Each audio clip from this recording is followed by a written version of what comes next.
Meus queridos irmãos, no entusiasmo daquela palavra que hoje ouvimos pela manhã, nós vamos continuar falando sobre esse grande movimento da reforma.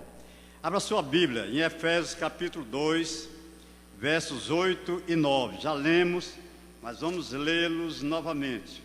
Os versos 8 e 9 e depois Romanos capítulo 11, verso 6. Em Efésios 2, 8 e 9 podemos ler juntos. Diz assim a palavra do Senhor: porque pela graça sois salvos, por meio da fé, e isto não vem de vós, é dom de Deus, não de obras, para que ninguém se glorie. Romanos capítulo 11, verso 6. E se é pela graça, já não é pelas obras, do contrário, a graça já não é graça. Ó Senhor, Pai maravilhoso, graças te damos por estarmos mais uma vez na tua casa, tratando deste assunto de suma importância.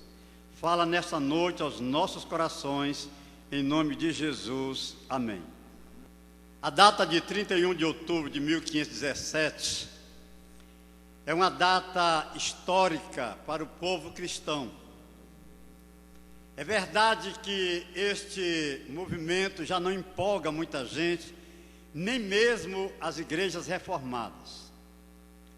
Parabéns à escola dominical da nossa igreja, que durante todo esse mês está trazendo pessoas para falarem deste assunto. Todos nós, todos os cristãos, de uma maneira ou de outra, foram atingidos por esse movimento do século XVI. Os reformadores, eles tinham 5 fundamentos, como foi falado hoje aqui no final da palavra do professor Samuel. E nós vamos falar de um desses fundamentos teológicos, que é só a graça. Só a graça de Deus.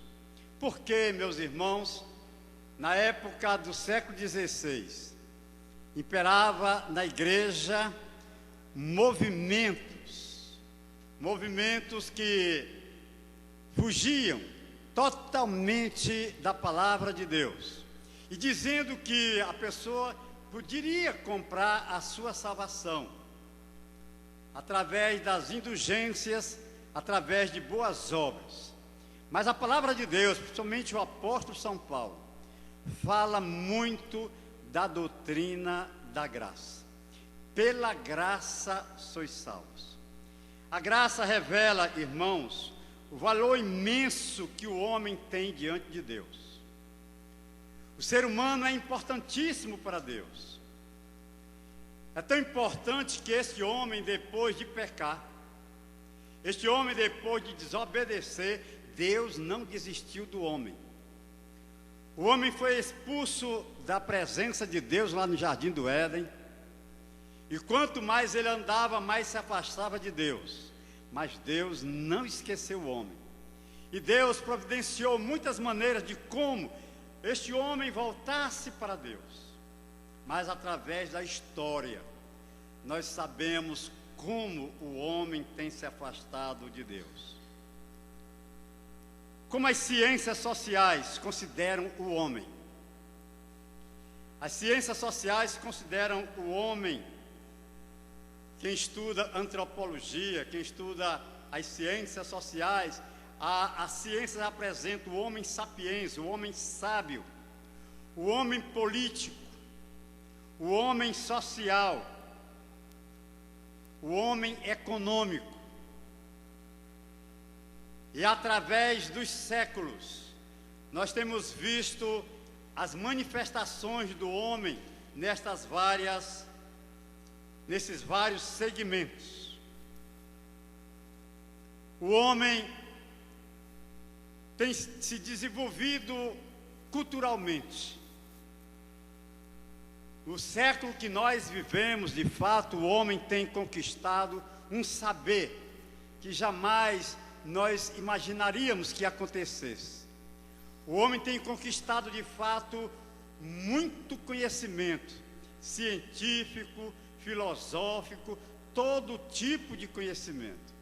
Isto não é ruim, mas ele se torna pecaminoso e perigoso demais quando o homem se orgulha do seu conhecimento e descarta Deus da sua vida. Quando o homem se ufana dos seus princípios, da sua cultura, e se afasta de Deus. O homem econômico. A ciência da economia é uma ciência muito exata. É uma ciência que prevê o que é que vai acontecer. Por exemplo, o que está acontecendo no nosso país, na economia do nosso país, foi previsto pelos economistas. O homem político, este homem político é para fazer o bem-estar do ser humano. É para servir a humanidade da melhor maneira possível. Mas, de uma maneira global, nós vemos que a política não tem desempenhado a contento a sua finalidade. E por isto o homem sofre, o homem padece. A Bíblia diz que o homem sem Deus está perdido. O homem sem Deus de fato está perdido. O homem é um pecador contumaz, isto é, ele peca e gosta de pecar. A sociedade evoluiu de uma maneira extraordinária, mas as cadeias estão locupletadas de pessoas de todas as classes sociais. Isso mostra que sem Deus o homem está perdido. A religião não salva, mas a religião que é fiel, ela procura mostrar ao homem o caminho para o céu. E nós conhecemos a palavra de Deus, a igreja primitiva, aquela igreja que era fiel aos princípios do cristianismo instituído por Jesus. Eles permaneciam fiéis à doutrina dos apóstolos, às orações, mas essa igreja foi se distanciando pouco a pouco da palavra de Deus. O professor Samuel falou aqui que quando Constantino tornou o cristianismo de uma maneira total, obrigatória, todos tinham de ser cristãos, porque o imperador era cristão. Aí, meus queridos irmãos, começou a grande decadência da igreja, porque as pessoas estavam entrando na igreja não por fé em Jesus Cristo, não por arrependimento, mas por uma obrigação, porque o rei decretou, o imperador decretou, Constantino, que agora todos tinham de ser cristãos. E aí começou a decadência da igreja. Mas, meus queridos irmãos, Jesus Cristo disse que as portas do inferno não prevalecerão contra a igreja. Aleluias por isto, porque a igreja permanecerá fiel. Os seguidores de Jesus Cristo seguirão fiéis a Ele, e até a segunda vinda dele, essa igreja estará sendo assistida por Ele. O homem religioso, irmãos, o homem já no século I começou a entrar na igreja as heresias, o gnosticismo. Foi falado hoje aqui pela manhã, de uma maneira maravilhosa. E começou a igreja a padecer, a se afastar dos princípios da palavra de Deus. No domingo passado nós ouvimos aqui o reverendo Alex falando da centralidade da palavra de Deus. Era um dos princípios dos reformadores, só as escrituras. E quando a igreja se afastou das escrituras, então a decadência começou a cair. O professor Samuel, hoje pela manhã, falou de alguns papas, de alguns bispos que fizeram coisas horríveis. E por isso eu trouxe até para mostrar aqui aos irmãos esse livro. Os 30 papas que envergonharam a humanidade. É muito mais do que aquilo que o professor Samuel disse aqui. Esse livro foi escrito por um católico apostólico romano. Ele é muito simpatizante dos evangélicos, mas ele é um historiador. E como historiador, ele contou a verdade. Esse livro fala de papas que viviam maritalmente com filhas. Esse livro fala de um papa que loteou o céu. As pessoas comprando lote no céu. Para que os irmãos sintam o quanto a igreja se distanciou do verdadeiro evangelho. Ah, meus queridos, é por isso que a Idade Média é conhecida historicamente como a Idade das Trevas. Pessoas gananciosas, pessoas que queriam o papado apenas para arranjar dinheiro.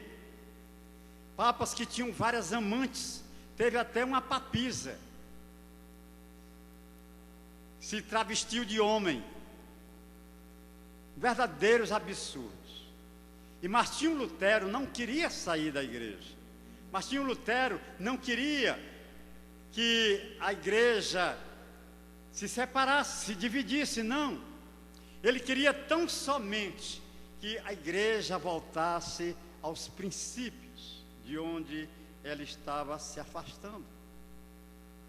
Lutero, ele não podia entender a venda das indulgências. Isso se chama simonia. A venda de bens que dariam direito à salvação.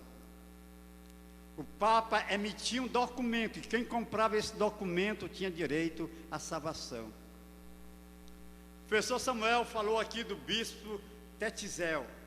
Esse bispo Tetzel, ele saía pelas ruas com um lençol, com 4 pessoas pegando os 4 cantos desse lençol, e se dizia: lancem moedas, que ao tilintar de cada moeda sai uma alma do purgatório.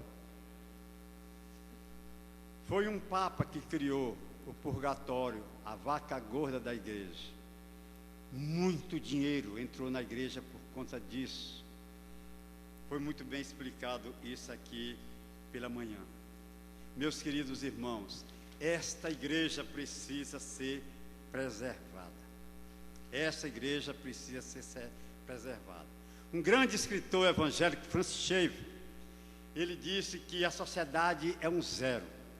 Ou melhor, que o homem é um zero e que a sociedade é a soma de zeros. Então ele falava deste homem social que estava vazio de Deus, deste homem social que só pensava no social e não pensava em Deus.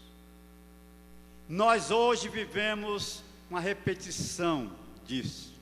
Há muita gente que quer viver somente a sociedade, esta sociedade pervertida que nós conhecemos, essa sociedade que tem levado o homem a se distanciar de Deus. É triste ver jovens em tenra idade, já vencidos pelo alcoolismo, vencidos pelas drogas, pessoas que estão se satisfazendo apenas nestes vícios doentios que levam a pessoa para uma desgraça, uma derrocada total, uma soma de zeros. Francis Schaeffer também falava de pensamento positivo. Querer é poder. O homem desenvolveu este sentimento, alienado de Deus, deixando Deus para trás, confiando nos seus méritos. Ele dizia: querer é poder. Se o homem quer, ele pode. Isso não é verdade, irmãos. Sucesso na vida só com Jesus. Sucesso na vida sem Jesus é derrota.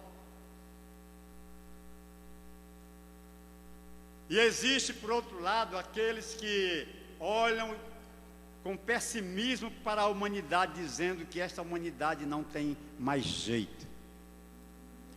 O homem está tão degradado, tão corrompido, que há pessoas que dizem que para o homem não há mais jeito.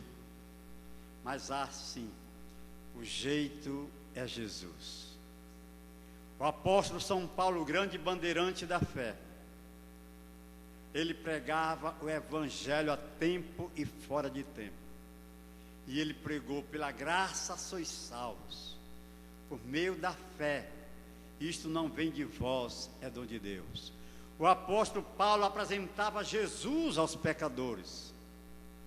Aquela sociedade que já estava sendo corrompida, aquela sociedade que estava se distanciando do seu Criador, ele pregava a doutrina da graça.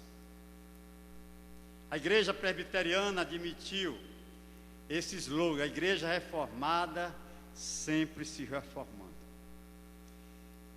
E nós vivemos dias, irmãos, parecidos também com dias do século XVI. Nós ainda vivemos dias em que há religiões, há pessoas dentro de igrejas, até mesmo igrejas evangélicas, apegados à lei, achando que o homem, cumprindo as normas da sua religião, estará salvo.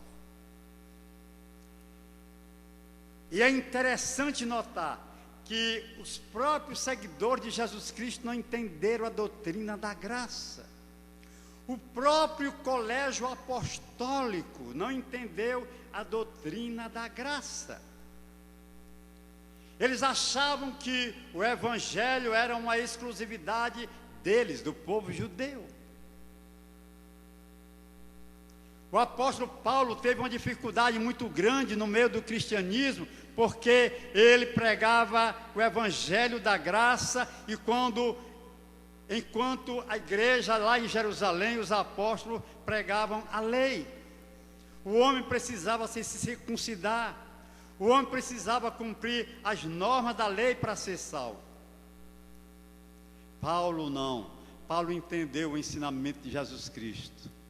Jesus Cristo pagou o preço que nós devemos. Ele morreu na cruz do Calvário por nós. Paulo ensinou isso a muita gente. Ao carcereiro de Filipos, quando ele lhe perguntou: o que é que eu devo fazer para herdar a vida eterna? Ele disse: crê no Senhor Jesus Cristo, será salvo tu e a tua casa.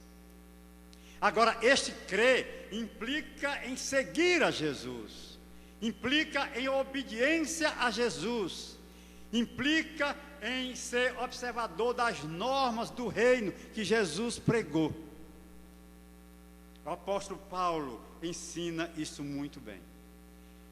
Há aqueles que deturpam a doutrina da graça, achando que somente você precisa crer em Jesus, confessar que Jesus lhe salvou, e não haver uma transformação de vida, não haver um verdadeiro arrependimento para seguir a Jesus. Então, o exagero da lei afasta as pessoas de Jesus.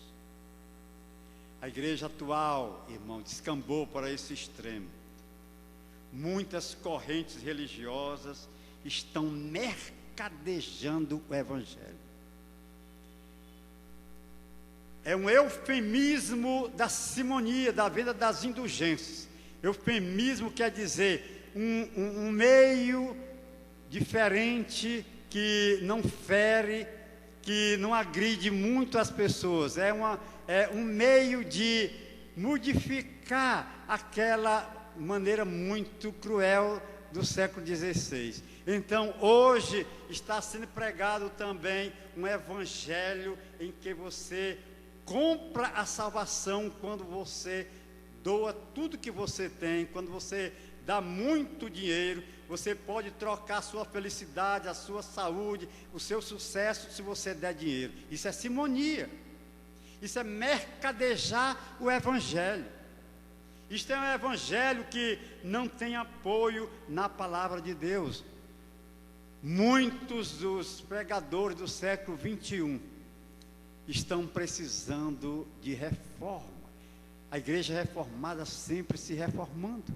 Nós precisamos voltar para os princípios do evangelho, aquilo que Jesus Cristo ensinou. Aquela riqueza da igreja de Roma está acontecendo em alguns ramos evangélicos. As pessoas, em vez de se entregarem totalmente de corpo e alma a Jesus e ter Jesus Cristo como o centro da sua vida, muita gente está muito preocupada em prosperar. Quando Jesus Cristo dizia: aquele que quisesse me seguir, negue-se a si mesmo, venha e siga-me. É interessante notar, irmãos, que Jesus Cristo voltou-se mais para os pobres. Ele não descarta os ricos, mas ele direcionou mais o seu ministério para os pobres. Então a doutrina da graça hoje está sendo violentada ainda pela lei. A lei é apenas um pedagogo, a lei é apenas uma maneira de nós conhecermos a verdade que Deus quer que nós entendamos, a ética. Mas nós somos salvos pela graça, nós só temos deméritos. Nós não podemos comprar com boas ações, com dinheiro, nós não podemos comprar a nossa salvação. O tradicionalismo também atrapalha a doutrina da graça. Paralelo às doutrinas do triunfalismo, das igrejas que pregam o triunfalismo, pratica-se hoje também um tradicionalismo doentio. A tradição são ideias vivas de pessoas mortas. O tradicionalismo são ideias mortas de pessoas vivas. Preste bem atenção. A tradição são ideias vivas de pessoas mortas.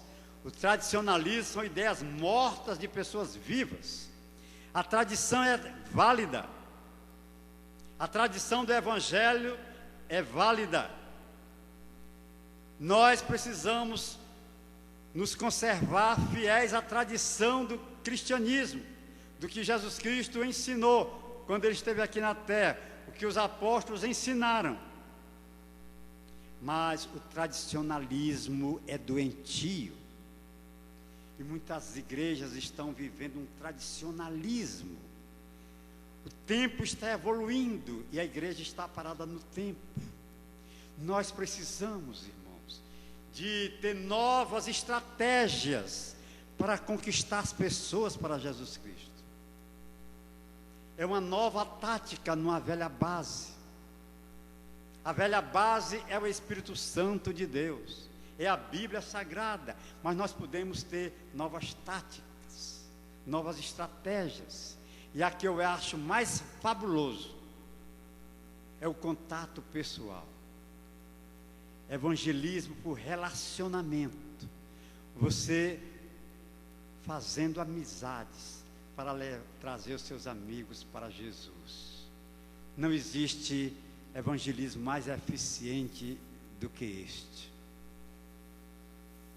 Usemos, irmãos, uma nova tática, numa velha base, para evangelizar, para falar da graça de Jesus para aquelas pessoas que ainda não a conhecem. A religiosidade também empana a doutrina da graça. Não basta ser apenas um religioso. Há muita gente se conformando em ser apenas um religioso. mas não é suficiente ser apenas um religioso. Veja aí na sua Bíblia o que diz em Colossenses, capítulo 2, dos versos 16 a 18.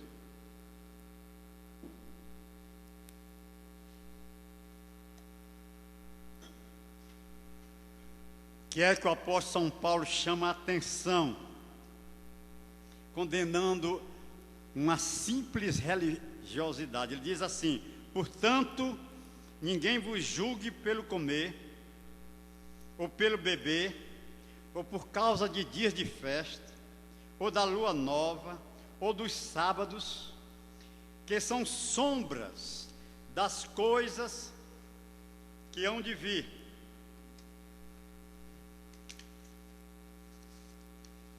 Sombra das coisas futuras, mas o corpo é de Cristo. Ninguém vos domine a seu bel prazer com pretexto de humildade e culto dos anjos, envolvendo-se em coisas que não viu, estando debalde inchado na sua carnal compreensão. O apóstolo São Paulo chamava a atenção da igreja para uma religiosidade balofa. A igreja se prendendo a dias de festas, a igreja se prendendo a algumas liturgias, a igreja presa apenas a atos, a comida, o que pode comer, o que é que não pode comer, dias de festas. O professor Samuel falou aqui quando se criou o culto aos anjos. É muito bom a gente guardar aquela folha que ele nos entregou aqui, muitas informações importantíssimas. Então, irmãos, hoje muitas igrejas estão vivendo apenas uma religiosidade. A igreja perdendo a sua visão. A igreja deixando de ser cristocêntrica. A igreja se tornando uma igreja apenas humanista. Uma igreja litúrgica. Uma igreja sem a verdadeira compreensão do que é ser um seguidor de Jesus Cristo. Então é a igreja reformada que precisa de continuar sendo reformada. A doutrina da graça nos ensina a não discriminar ninguém. A igreja do século I estava discriminando, achando que era só para os judeus. A doutrina da graça nos ensina a amar a todos. Nós não podemos ser um gueto. Nós precisamos amar a todos. Falar para todos que eles têm direito à salvação, que a salvação, que Jesus Cristo morreu por todos, e que Ele se entrega gratuitamente a todos. Gratuitamente. Basta a pessoa crer em Senhor Jesus Cristo e se tornar um discípulo seu. Jesus se entregava a todos sem reserva. Jesus conversou com Zaqueu, entrou na casa de Zaqueu, para escândalo de seus discípulos. Hoje convém pousar em tua casa.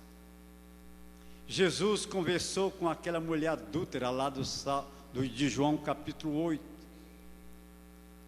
Que os fariseus, apenas religiosos, fanáticos, trouxeram aquela mulher com o intuito de vê-la sendo apedrejada por ordem de Jesus. Jesus disse: quem não tiver pecado, atira a primeira pedra. E ele disse para ela: vai e não peques mais. Ninguém te condenou, eu também não te condeno. Esta é a doutrina da graça.